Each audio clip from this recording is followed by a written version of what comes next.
How to fix login error in Ocado application. First, if you're having any kinds of problem in the application, you want to make sure that your device is connected to a secure network. Swipe down on the control center and turn on your Wi-Fi or cellular data to connect to a better network. By doing so, you shouldn't be facing any internet issues while logging in.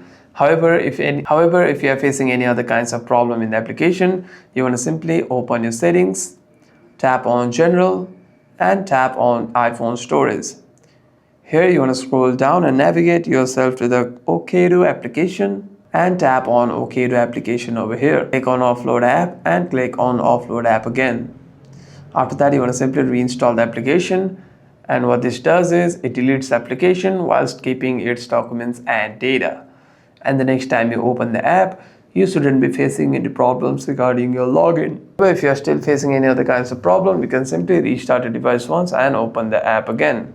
Hope this video was helpful, and if you have any further questions, make sure to leave a comment down below.